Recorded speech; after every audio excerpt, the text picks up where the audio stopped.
السلام علیکم دوستو آج میں آپ کو ان پیج میں پٹیشن زیر دفعہ 491 ضابطہ فوجداری لیگل طریقے سے لکھنا سکھاؤں گا۔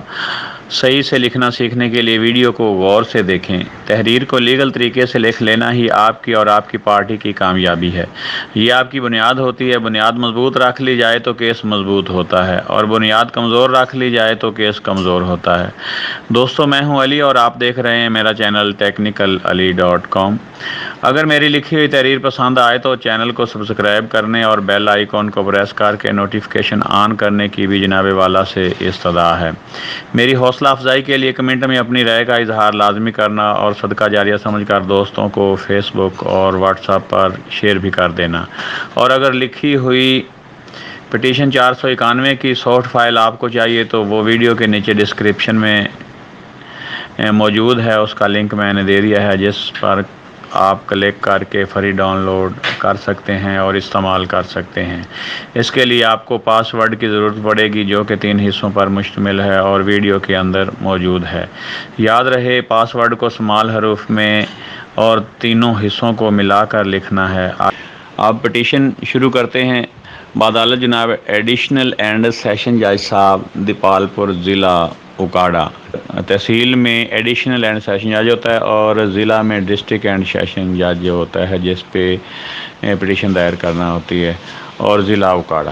ٹھیک ہے، والدہ کا نام لکھنا ہے، اس کے بعد والدہ کے والد کا، یعنی کہ دختر، زوجہ نہیں، ٹھیک ہے، اور جو سائلہ کے باپ کا، میکے والوں کا ایڈریس ہے وہ، ٹھیک ہے، سکنہ، تحصیل و ضلع بنام نمبر 1 SHO، جہاں پہ بچوں کا والد رہتا ہے یا بچے اس کے پاس قید میں ہیں، وہاں کا متعلقہ SHO تھانہ جو بھی ہو، جیسا کہ تھانہ دیپال پور یا تھانہ اکاڑا یا تھانہ سٹی، یا مطلب جو بھی ہو، 2 پہ بچوں کا والد یا جس کے پاس بچے قید ہیں، اور اس کی ولدیت، قومیت، سکونت، تحصیل و ضلع، اور وہ گاڑی پہ اٹھا کے لایا یا موٹر سائیکل پہ، اگر گاڑی پہ اٹھا کے لایا تو 1 سے صاف ظاہر زیادہ ہوں گے، اگر موٹر سائیکل وغیرہ پہ تو وہ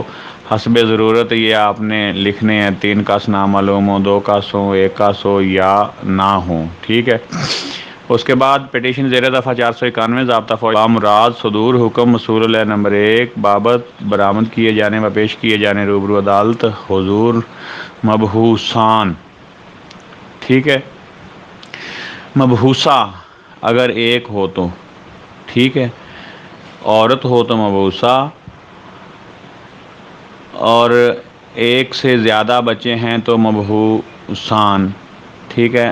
اس کے بعد وہ جتنے بچے ہیں، نمبر 1 بچے کا نام، اس کی عمر کتنے سال ہے، بعمر تقریباً جتنے سال ہے وہ، دوسرے بچے کا نام اور بعمر تقریباً جتنے سال اس کی ہو، تیسرے بچے کا نام اور بعمر جتنے سال اس کی عمر ہو، جتنے بچے ہیں اس کی اس طرح سے 2 3 4 5 لگا کے تو اس کو بعمر لگا کے ایڈ کرنا ہے، جس کو الزام علیہ نمبر 2 نے اپنی قید میں رکھا ہوا ہے، ٹھیک ہے۔ الزام علیہ نمبر 2 دادا، تایا، چاچا، والد جو بھی ہو، حسب ضابطہ و قانون۔ تو آگے بڑھنے سے پہلے پاس ورڈ کا پہلا حصہ ملاحظہ فرمائیں، بلکہ کسی کاغذ پر لکھ لیں۔ PETITION۔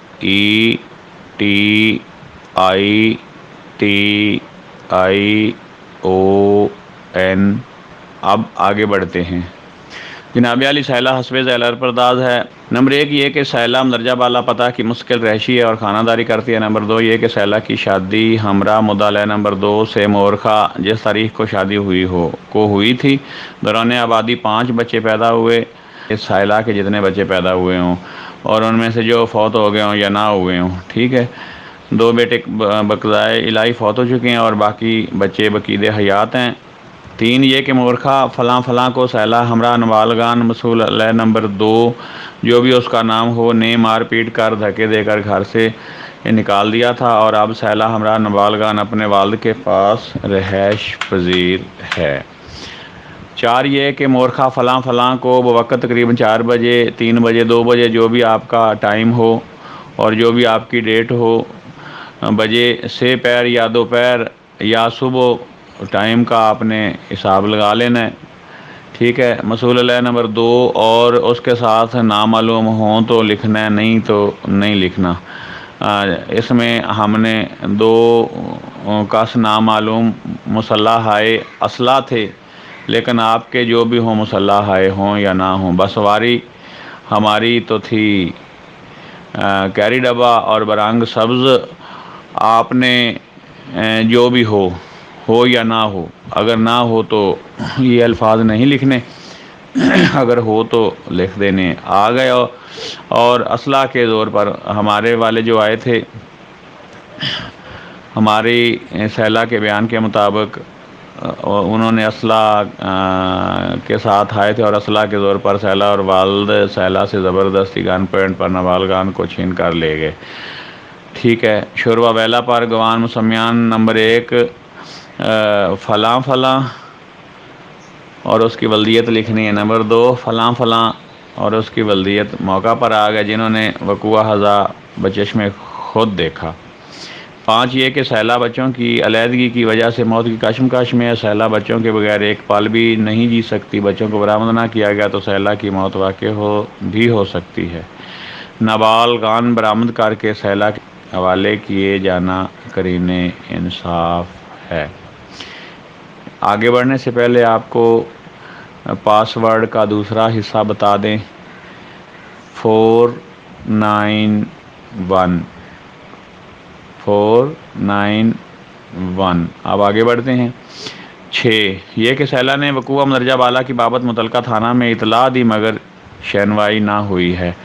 جب آپ کے بچوں کے ساتھ ایسا معاملہ پیش آ جائے تو سب سے پہلے آپ SHO صاحب کے نام درخواست لکھیں اور اس سے استدعا کریں بچے آپ کو دلوانے کی، اور وہ دلوا دیتا ہے۔ اگر وہ نہ دلوائے تو پھر آپ پٹیشن دائر کریں سیشن جج پہ، ٹھیک ہے۔ 7 یہ کہ بیان الفی لافاظہ ہے،